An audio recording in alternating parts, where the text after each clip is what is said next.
You guys, I'm going to go on a different topic here. I'm very concerned about all the saber rattling about the threat of nuclear war between the US and Russia over Ukraine. And here's the thing that the mainstream media will not tell you. You've got to listen to Breaking Point or The Hill, Colonel MacGregor, Tulsi Gabbard.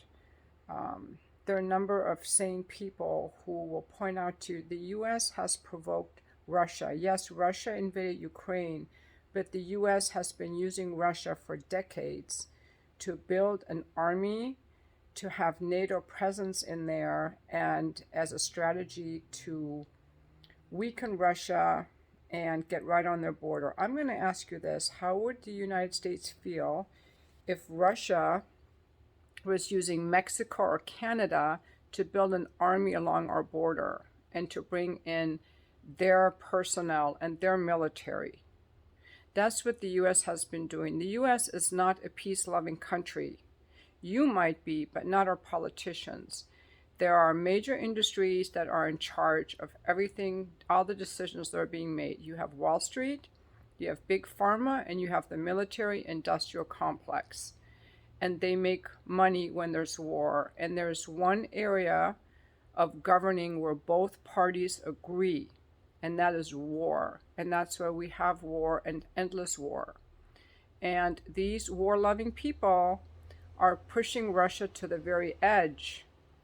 And we're as close to nuclear war and the end of the world as we've ever been. It is not a joke. Putin is not a madman. You know what Putin wants? What Putin wants is the Donbas region. It's the eastern part of Ukraine that's mostly Russians. I hope that you might also want to watch Jackson Hinkle, Jimmy Dore. I mean, there are a lot of people that are talking about this in a rational way. Putin is not some madman trying to take over the world. That's bullshit. It pisses me off. And the New York City public service announcement about staying indoors is bullshit. There's a nuclear blast. We're all going to be gone, except the congressmen who have their own bunkers, but that's temporary. There will be no electricity. There will be no water. There will be no food. I remember reading in middle school, we had to read Hiroshima, and that the only time a nuclear weapon was ever used was by the United States in Japan, Hiroshima. And I read about how people's skin was sliding off and stuff. That was so scary. What's happening in Ukraine, the U.S. has been active in Ukraine for a long time. They had armed the Ukrainian military. The Ukrainian military is made up of Nazis. They're not going after Jews, they're going after Russians. A lot of you don't know that Ukraine has been involved in a 14-year civil war. Okay, let me back up. The U.S. led a coup to overthrow the Ukrainian president and installed their own, who also happened to win by popular vote. Many Ukrainians like Zelensky, but Zelensky was installed by the Western governments or supported. The U.S. has done many coups involving the CIA, and they put Zelensky in, but Zelensky didn't like the Russians. So the Nazi military, you can Google this anywhere, started a civil war against the Russian Ukrainians on the eastern side of Ukraine, the Donbas region. And get this, since 2014, I believe, they killed 14,000 Ukrainians, Russian Ukrainians. That's what they've done in that eastern Donbas region, and that's the region that Putin wants. That's all he wants. He doesn't want Kyiv, he doesn't want Ukraine, he's not trying to take over the world. And he wants Ukraine denazified and to agree to not join NATO so that Ukraine is a neutral zone. But the US can't fucking do it. They can't fucking leave it alone. They gotta go in there and bring in their weapons and saber rattle and throw their might around, because all these freaking Congress people are just trying to make more war. By the way, Nancy Pelosi, due to her insider trading, is a more successful trader than Warren Buffett or George Soros. and she will not ban insider trading. And the media never reports on her insider trading. Why is Nancy Pelosi worth $200 million? It's all from her stock trading. She is aware of every bill that is passed through every committee and every bill that's squashed. These people are all profiting. They're in there to profit, and maybe they don't care about nuclear war because they have their bunkers. But yet, I don't usually like to talk about the news, but this shit is scaring the hell out of me.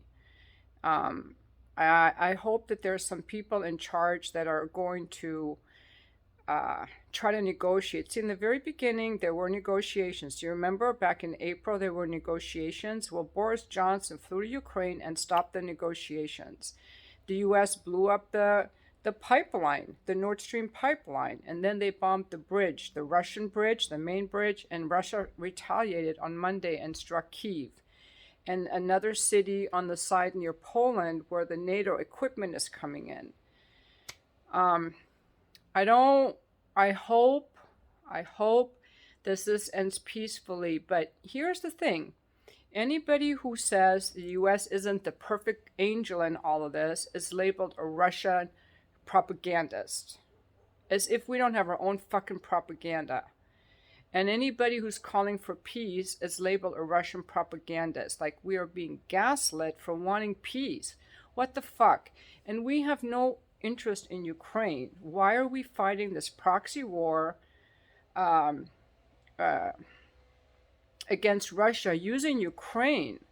Using Ukraine. They don't give a shit what happens to the Ukrainians. They don't care.